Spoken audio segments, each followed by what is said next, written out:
Hi, I'm Eric Mennel of Stay Away From Matthew MaGill, and I am this week's guest on MetaPod.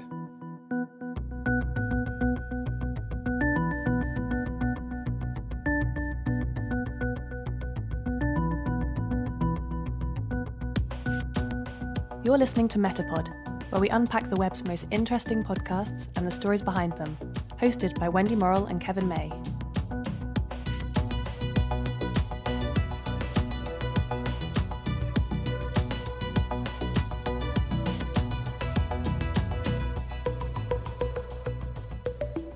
Hello, it's Kev here. And I'm Wendy. Hello. This is Metapod, and we're back with another unpacking of the world's most interesting podcast. Stay Away From Matthew MaGill, created by journalist and podcaster Eric Mennel and the folks at Pineapple Street Studios in New York. This is an unusual podcast. Yes, very. As you'll hear our guests say in a moment, this podcast is, in inverted commas, different, blending personal memoir with investigation. The story digs deep into the life of a rather unusual man with a lot of secrets.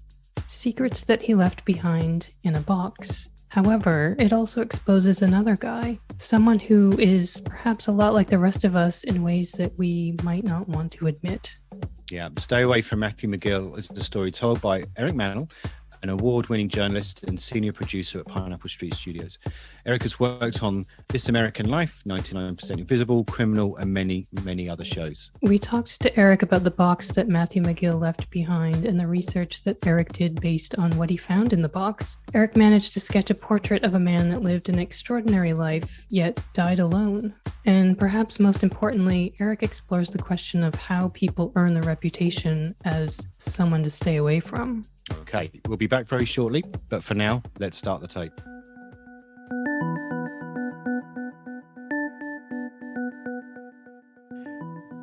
Eric Mennel, thank you so much for joining us as our guest on this week's Metapod. Yeah, thanks for having me.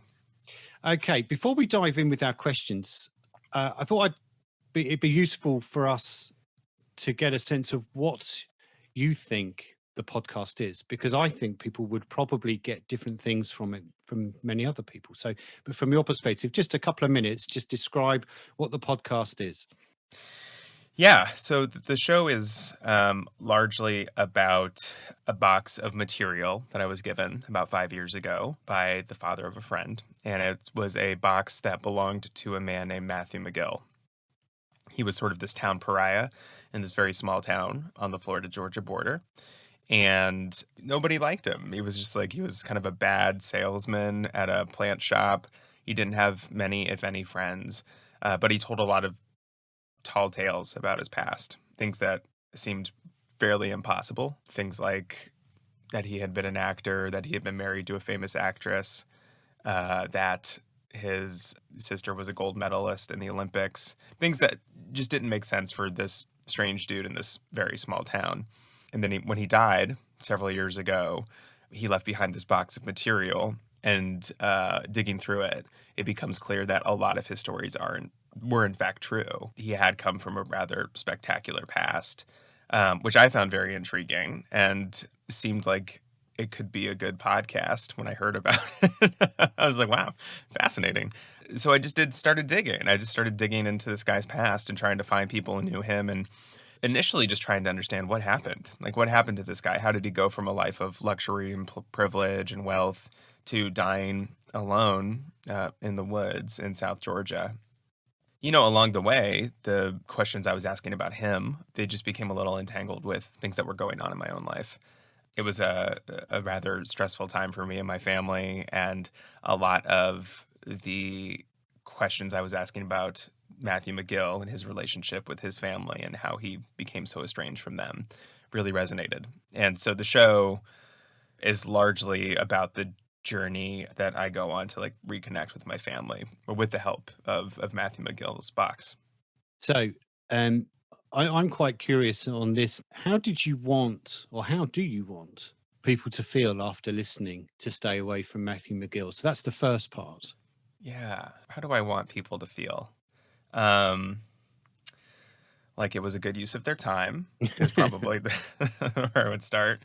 I guess I have like sort of two answers to that question. The first is like thematically and just in terms of the content of the show, I would like people to be thinking a little bit more about their own roles in their relationships and how we connect to the people and care for the people that are closest to us. And to ask critical questions about that. People that you're close to and or maybe used to be close to and aren't anymore, trying to like deeply understand why might be the case. And, sort of assess, your own sort of role in those things. So that's the thing I thought a lot about with the show, just sort of editorially. The other thing I want people to feel, I guess, is, this show, it's a little different than anything else I've ever made. And structurally, it's pretty different. It is a real blending of like personal memoir with investigation in a way that I am hoping that people are into as a genre in some way. I'm really interested in expanding what we can do in podcasting and expanding what listeners might be open to and expect when they download a podcast. I was much more interested in creating an experience that felt like like sitting down to read a book, where you really immerse yourself in the story, or a long documentary or series. So I hope that's something that comes across as well. And in the reaction that you've had so far, or how you want people to feel, has that come across in the feedback that you've had? Yeah, definitely. I mean, on the family front and the thoughts about people's relationships, their own families. I've already gotten a lot of notes from people who are thinking about reconnecting with some loved ones and who found some of the conversations I had with my siblings and my parents like pretty moving in a way that even I still like find them pretty moving. I'm always, every time I listen back, I'm like a little surprised by how open my family was with me. It was like a really gracious thing for them to do. So the response has been really positive on that front.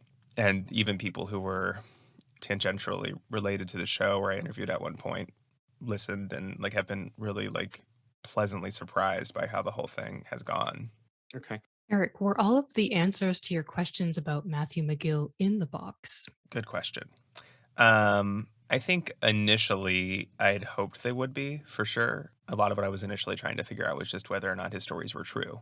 What was real, what was not, what about him was real, and what about him was fabricated or embellished. He wrote a lot of things down. There's a lot of journal entries and letters that he wrote over the years in the box, and some of it feels very possibly true, and some of it feels like he's embellishing his own life as well, even in the past. And so initially I thought like I could sort of sift through that and figure out who this guy really was. There came a point, though, a few years into reporting this, where it just became clear that nobody actually, like knowing whether or not some of these specific stories were true, it just wouldn't mean that much. They're facts, it's trivia, And what I became slowly more and more interested in was who is the kind of person that would do this, Like the thing that became true about him was the fact that so much of his life was opaque, that he was interpreting his own life in such a different way from everyone else around him. So to that end, were my questions about him answered in the box? I think the questions I landed on, yes, but not necessarily the ones I started with. So I like to think about the artifacts that are presented in podcasts. And, in this case, there's a box, there's a cassette tape. And I think the other big thing is that he leaves a reputation. And two of those things are physical, the other is kind of intangible. What was it like going through those two types of things? Was one more emotional than the other, or feel that one was more true than the other? Yeah. It's funny because I think my response to them were maybe the opposite of what I would have expected, in that in terms of the reputation and how people felt about Matthew, it was pretty uniform and straightforward. There were a couple people in his life who had rather positive feelings toward him, but not many, and not many people who knew him well. So oftentimes, I think in reporting, you were presented with like a physical thing of a person's life, and then you go and you talk to the people around them, and they make them more complex. I think it was kind of the opposite with Matthew, in that like talking to the people around him actually, in some ways, their responses were all pretty similar. But the physical things and the fact of what he kept around and the things that he chose to preserve actually told a much more complicated story about his interior life than anyone around him could have understood, I think. The things he chose to write down, the memories he was rehashing over and over again over the course of his life, that stuff was all preserved physically. And it felt to me like it was saying something about him and how he was walking through the world in a way that, I don't know, an outside observer could have gathered. I think what's quite interesting about the reputation that Wendy just mentioned, I'm thinking of both of the ex-wives, Jenny in particular. They all talked about what an amazing time they had with him in that kind of early phase. You know, he was very charming. Everyone keeps on going on about how great looking he was and all these kind of things. Yeah. And I think one of them said, he gave me the confidence to be what I could actually be that I didn't realize. I'm paraphrasing here, but it's quite interesting that there became a moment in all of those relationships when he would just change. Yeah. In terms of, I guess, analyzing his personality, for want of a better phrase. It's hard when you have someone who's not alive to do too much analysis on them, or of them. It makes them much more of a character than a person, to try to read those things. I never met Matthew, and so I was always wary of that line of like, at what point am I reading too much into this stuff without having met this person or knowing anything about them?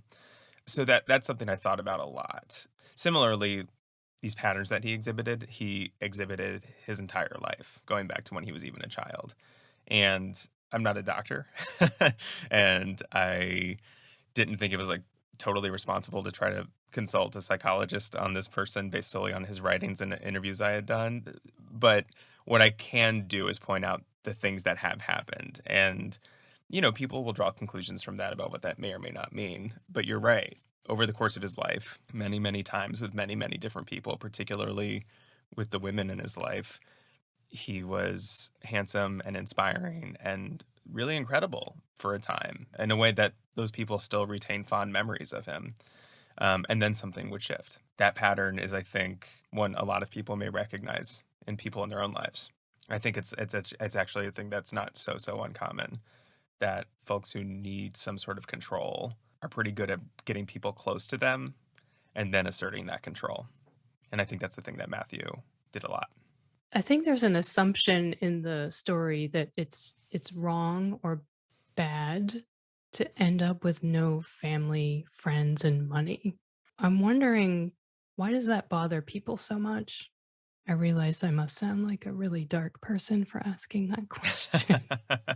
No, that's reasonable. I guess I would say I wouldn't assume that it's bad to end up that way. I think the thing that always struck me about Matthew's situation is that it didn't seem like he chose it, Like, it didn't seem like he was like, you know what? I want to go and live in the woods like Joseph Campbell and just like read, for the rest of my life and come up with theories about what plants, that it wasn't, he was constantly trying to better his own circumstances at the expense of other people. And so it's not like he didn't have other people in his life, and it's not like he couldn't reach out to people in his life. He had a big family who he did reach out to many times over the course of his life for different things. I think it wasn't the fact of his being alone at the end that was striking to me. It felt like a fall, not like a jump, if that makes sense. So this wasn't really in any way a story of where breaking your family bonds is a good thing. No, because I think for some people it's a necessary thing. Yeah, I wouldn't try to assume that like everyone needs to be in contact with their family. One thing I was nervous about with the show is because so much of my own experience with this is about my family specifically, the family I was born into, and that's true of Matthew as well. I was worried that the takeaway would be that this is like, you should fix everything with your family, which I don't think is always the case. Okay. Yeah, but I think if you extrapolate some of the ideas more about the relationships that we do try to hold over the course of our life, be they romantic relationships, be they platonic friendships, be they work relationships, like just the way you relate to people generally and the things you assume you know or assume you don't know about them. I was kind of hoping that the show would head in that direction, that it would feel a little more universal than thinking about nuclear family. I'm curious if you think this is a particularly American story. I've never lived anywhere else, so I don't feel qualified to answer that question. Fair enough. Well, okay, follow up. I was talking to Kevin about this earlier, but you spend some time reflecting on having grown up in Florida. I love the mention of the perpetual spray tan and, the veneer of the lifestyle, but really underneath that, you don't know what's there, and it's probably not as good as it looks on the surface. There's also the part where your sister makes a comment, which I think exemplifies the North-South divide of culture in the US, where she says, that's the most New York thing you've ever said. You're the real pretentious Yeah. kind now. I thought that was a Yeah. great comment. Not as an insult to you, but No, it was a good drag. It was good. Yeah. I'm curious, why did you go north, and why do you think Matthew MaGill went south? Yeah. I spent the first part of my career largely in the South, Florida, North Carolina, Virginia, the American South. And then I wound up here in New York more permanently now. A thing I used to say, and I haven't thought about it in a while, so I may change my mind about it by the time I finish this sentence.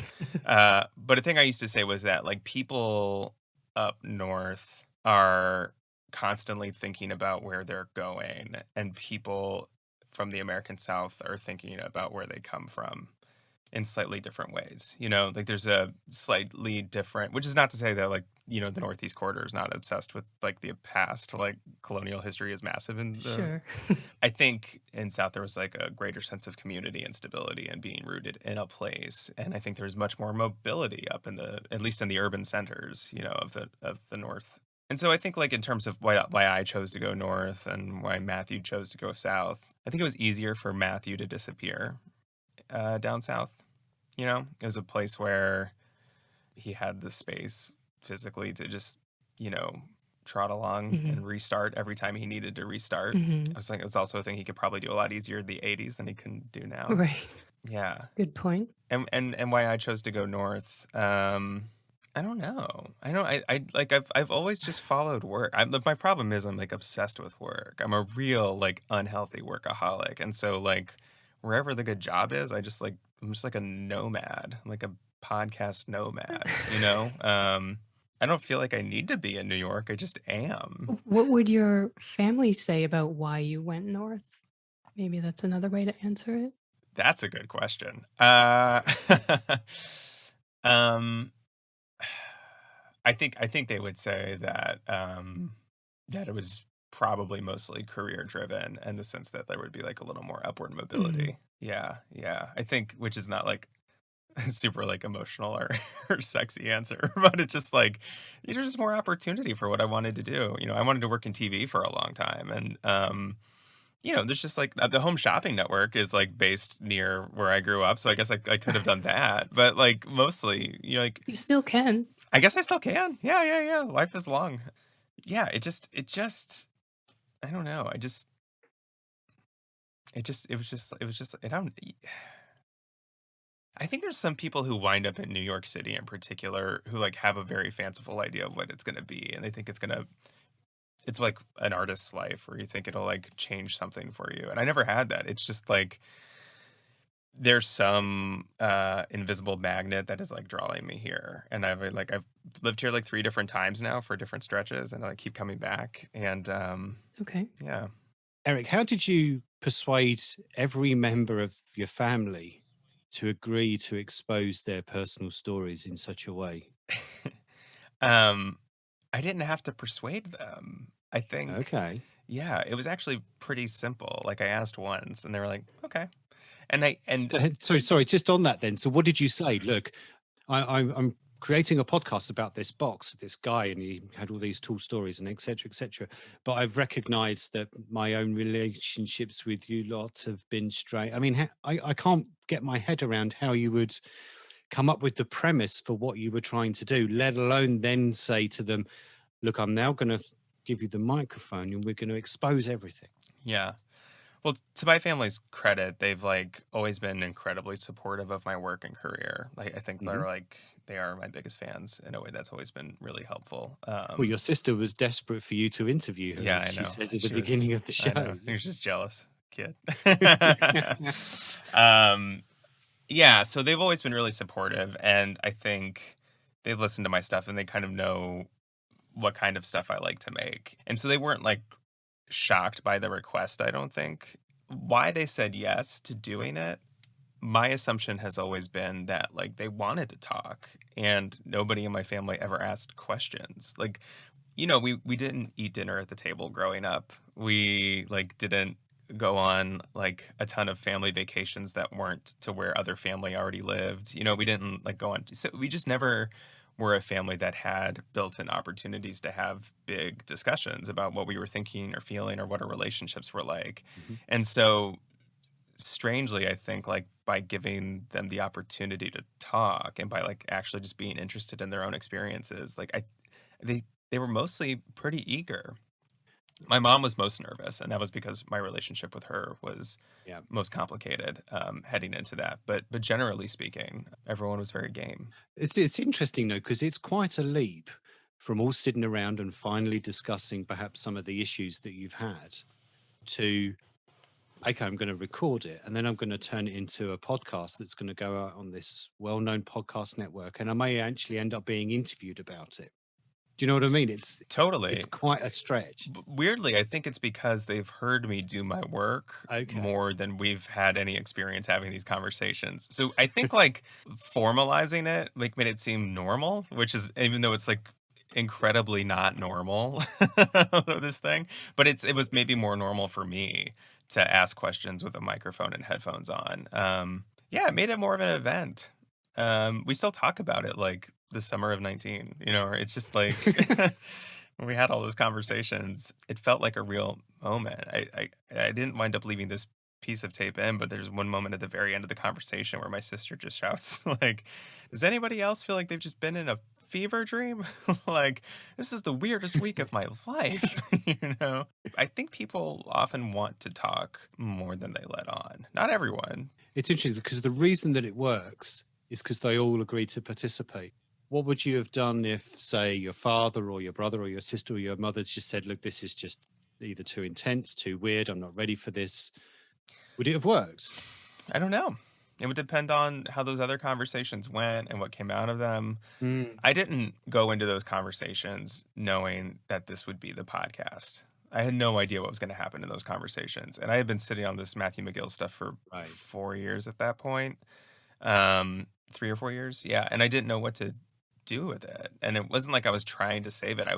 There were moments where I was like, I think it's just done. It's just dead. It's not going to be anything. It wasn't until those conversations with my family happened and went the way they did that it was like, oh, I see it now, If it had gone differently, I don't think we'd be talking right now. Like I think it just probably wouldn't have been a podcast. It'd been like, I tried something for a few years and it didn't work. But what I've often said about this show is like, it's sort of two different stories and neither one makes sense without the other. Totally. If it's just the story of Matthew MaGill, there's not much at the end of it. He's just kind of a sad guy who a sad thing happens to. And if it's just my family, lots of people have family problems and lots of people have intense conversations. But I think like the only reason mine work in this context is because of the journey to get there. It was so weird through this weird guy, it's been a really strange experience personally.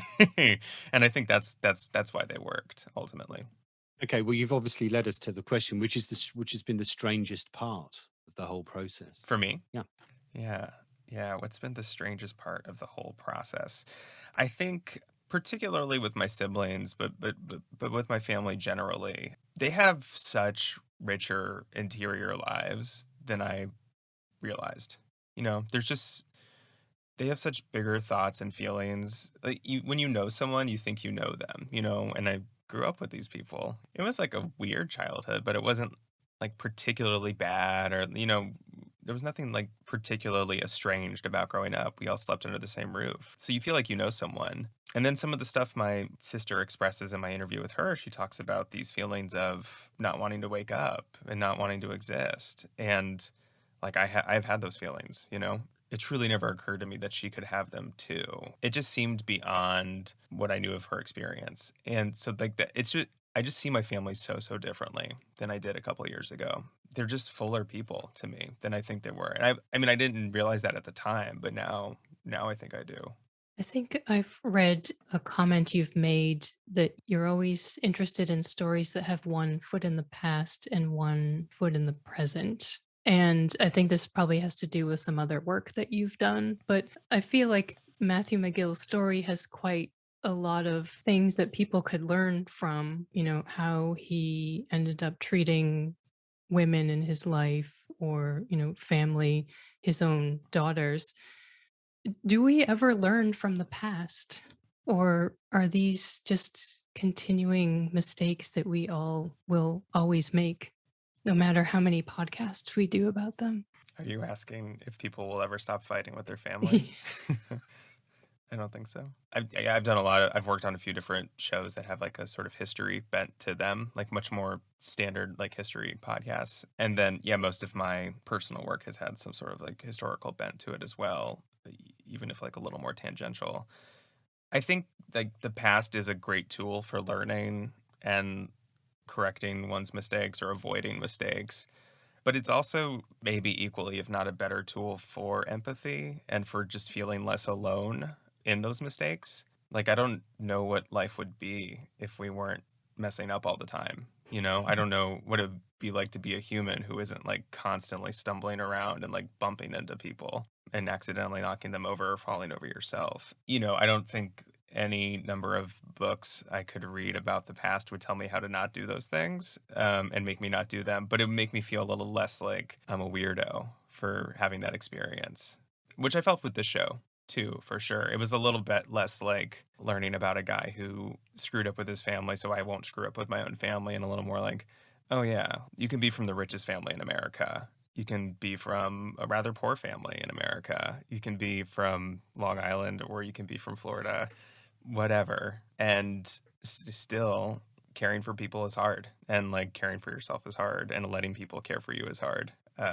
That to me was like a bigger comfort than any sort of cautionary tale. If there was one question you could ask Matthew McGill, what would it be?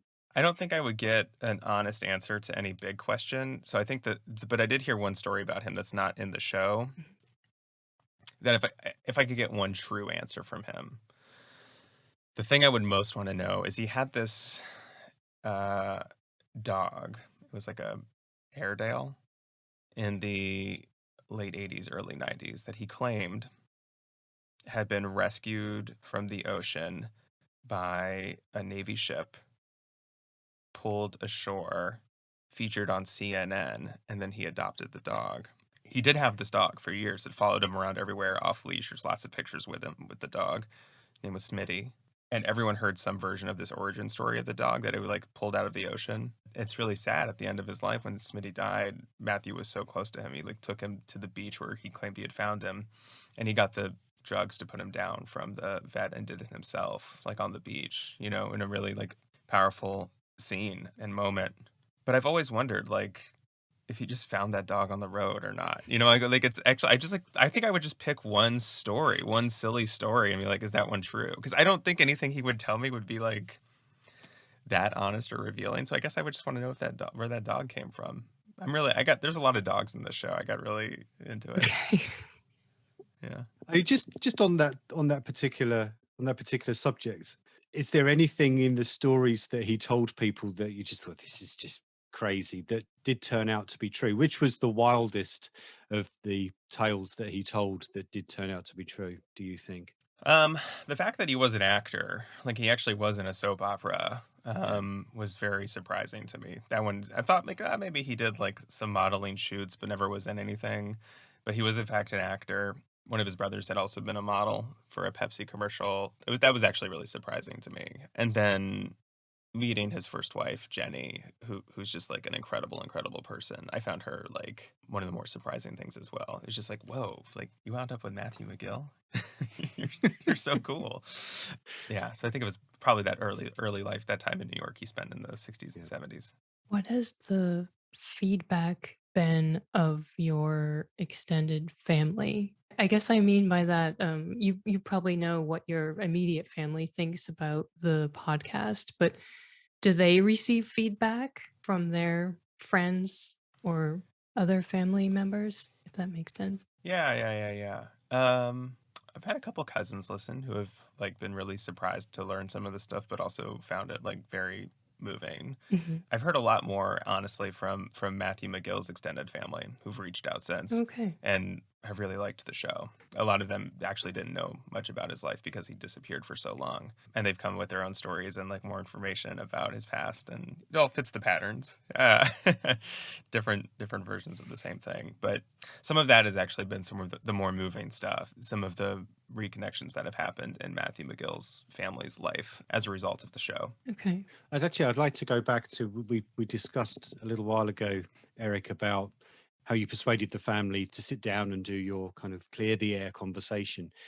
As well as that, both your brother and your sister revealed some really, they're not dark secrets at all, but some secrets about themselves. Mm-hmm. Not only did they reveal them to each other for the first time, but again to a podcast audience. So, how did that kind of play out? I mean, that bit of detail, they could have said, all right, we'll talk about all the family problems, but please don't mention the kid, or please don't mention something else. Yeah. So my sister talked a lot about her anxiety, and my brother talked about his having had a child in high school that they gave up for adoption.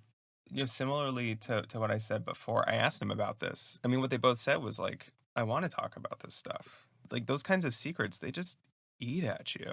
They really, really do. And I think when you have them for so long, you can turn on the faucet and it can drip and you can tell like one person or two people. And then there's like another version of where you just like really turn on the faucet and just like let it go. And like, here it is. Like, this is the truth. This is everything.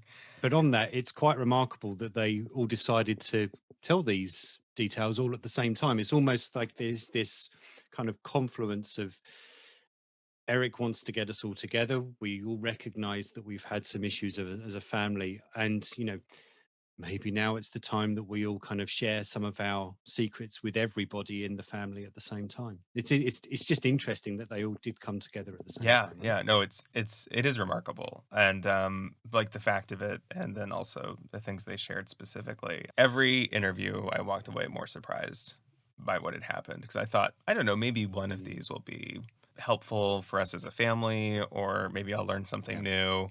But the extent to which I was learning new things and like connecting with each of them on different levels was like truly, truly surprising. Yeah, I think like that's, and I hope that comes through in the show. It's like it's the hardest thing to do when you're making a narrative show like this, is like capturing like genuine surprise in the moment. We live in a pretty wild time, and so like it's hard to be surprised by much right now. As I talk to you from my pandemic closet. So to like learn things that were that remarkable, and to have them all happen in such quick succession, it was like, yeah, it really melted my brain. I was like really not sure what to do with it all for a while. It caused a lot of sort of reassessments. In your credits, you mention an unlicensed podcast therapist. Mm-hmm. And I would like to know what this person's best or most important skill was. Wow. Yeah. Rachel Ward was my unlicensed podcast therapist. She's a very good friend of mine. Her best, well, she helps on edits. So that was like a really useful, practical thing. She just listened to the show and gave feedback. When you're working on a show this personal, and I think this is true not just of like making podcasts, but when you're doing anything in your life that is like intensely personal or a big project, it is helpful to have people around who will like keep you out of your own head and will say like, snap out of it, dude. It's just a podcast. And I think one of my good friend Rachel's best qualities is her ability to like understand the gravity of what you're working through, and also to keep it in perspective. She's like a very real person who also is a very good editor. So Okay. that was helpful. It's always nice to listen to the credits and find those unsung heroes. She at one point, there was going to be a storyline in the show that was more about my own mental health. The first time I told this to Rachel, I was like, I think I might record some stuff with my therapist. She's like, you're producing your mental health? Come on, man. Like, my name's Eric and I turned my trauma into a story. She's like, says things like that in a way that was like, keeps you grounded. It's a good thing to have people in your life to keep you grounded who also care about you. Good job, Rachel. Good job, Rachel. You did mention this, I think, at least once in your narration of the story, that there might be a perception that people would compare you to Matthew MaGill. What do you make of those kind of comparisons? Do you accept them, or do you think that you are fundamentally very different? Yeah, I think there are lots of ways in which I think we are fundamentally very different. Yeah. I don't think of myself as sort of a serial liar or abuser, which Matthew was and could be. But I do think, I one of the things I talk a lot about in the show is sort of my own realization of feeling that I've been a victim in some things, that I was actually a participant. I think that's true in my family relationships, and I think a lot of the thinking and work I've been trying to do on myself in the last couple years as is just thinking about the ways in which I've been complicit in things, in relationships, and helping people or hurting people. And that isn't always throwing a jug of milk at someone, but it, there are lots of ways in one's day-to-day life that you're probably not realizing the consequences of your actions. And so I think that was a way in which I've started to feel more and more like Matthew McGill. Yeah. It's just the inability to recognize some of that. Yeah. Got one last question, really, and it's a kind of a meta one. So bear with us. What would someone find in your box after you died? And who would you like to produce a podcast about what they find in your box? Right. Movie stubs, letters from ex-girlfriends that I can't get rid of. There was a moment where I have a box. I've got a box of stuff, and I thought about going through it for the show, and then I pulled it out and was like, this is too much. And so I haven't actually been in it in a while. So now I'm trying to imagine what is actually in it. Yeah, it's so different because I don't have physical photographs. I'm thinking about this very literally all of a sudden. Sometimes I think about my external hard drive as my box. You could fit most of the work I've done in my career on one little external hard drive, and it would probably be if you included all the rough drafts and the outtakes and the raw tracking sessions, that would actually probably be a lot more useful than any other box of things I've got around. Just watching me screw up and trying to make stuff. I think I'm not actually a very naturally gifted writer or storyteller in any way. A thing I do think I'm pretty good at is putting bad drafts out there for people to tell me why they're bad. I will get to a point and be very open to people's criticism. The show is to the extent that Stay Away works as a show, it's because of editing and really good editors. And I think if people could see some of my early drafts of this thing, if you realize this was not a naturally occurring thing in the world. And so I think a lot of my life, and I think the story that would be told about it, if you could dig into my box, which is probably just an external hard drive, would be one of constant revisions, constant revisions. Okay, and the second part was, who would you like to narrate the story of what's in your box? Someone sent me a clip of Matthew McConaughey's audiobook, which is circulating right now. He just published a memoir, and he's he's sounds like himself, but also he's trying to be a beat poet. Okay. Now, as I'm describing this, I'm no, I don't want that to be my life. That's really hard. Tilda Swinton, maybe? She seems great. I'm really bad at celebrities, too. This is the thing. I could name a bunch of Bachelor contestants, but I'm not very good at Hollywood stuff. It's fine. We'll let you off. Thank you. I got really nervous. Because I literally got redder when you asked me to name celebrities. I'm if they weren't in a boy band in the early 2000s, I don't know if I know their name. Maybe Harry Styles could do it. Harry Styles would rule. That would be good. Yeah, Harry Styles is really cool. Hard drive and Harry Styles. I mean, we'll find out if he's available in at least 45, 50 years' time. Okay? Yeah. Well, I think that's all. Thank you very much, Eric Mennel from Stay Away From Matthew MaGill. Yeah, thanks for having me. This was fun. Thank you to Eric for talking about his journalistic endeavour to discover who Matthew McGill was and his reflections on the personal elements of the podcast. As Eric mentioned, the show was structurally pretty different from other things he worked on, blending personal memoir and investigation. Personally, I think the combination was pretty daring, yet it still remains accessible. Matthew McGill's unusual life kind of draws you in, and yet Eric discovers ultimately we all share common struggles as human beings. Yeah, I think daring's a good word. In the hands of a lesser storyteller, it just wouldn't work. So a lot of credit goes to Eric for his investigative prowess in tracking down elements of McGill's life and for having the skills to weave it into experiences in his own life. And yeah, his persuasive skills in bringing his own family into the story as well. If you've listened to Stay Away from Matthew MaGill, let us know what you think. You can get in touch with us at metapodshow.com or Twitter at the Metapod Show. Eric is on the web at ericmennel.com and Twitter at Eric Mennel. There are links and show notes for you at metapodshow.com as always. We're on a fortnightly release schedule for June, July and August. So make sure to follow Metapod wherever you listen to your podcasts so that you have the newest episode available for your next walk. And coming up next on Metapod, it's a science show called Smart Enough to Know Better, hosted by two guys in Australia, Dan Beeston and Greg Waugh. Kev, tell everyone a funny moment about the interview with Greg and Dan. Okay, there are a couple of things really. So just the dynamic between the two of them is clearly one that's been forged over dozens and dozens of episodes, and it's just generally very amusing. They're like an old couple in a way, poking fun at each other, knowing what makes each other tick and being able to finish each other's sentences. Anyway, we inevitably got into Elon Musk a little bit, which was pretty funny, and what items they would take to the International Space Station with them. But basically, if you want your science delivered in a smart, accessible and pretty funny way, this is definitely the show for you. Okay, so get ready for that in July. You'll want to know what items they're taking to the International Space Station with them.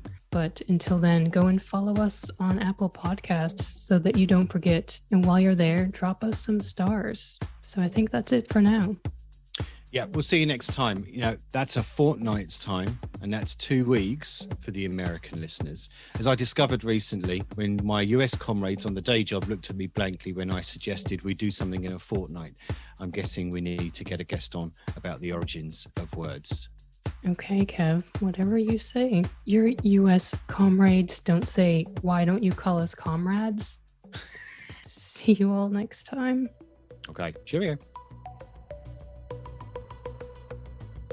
That's it for Metapod this time. Thanks for listening.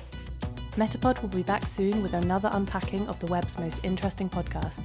But in the meantime, make sure to subscribe at any of the usual places you find your other favourite podcasts. We'd hate for you to miss upcoming episodes, and we'd love it if you left us a review. You can let us know what you think of this episode by going to metapodshow.com. We'll see you next time.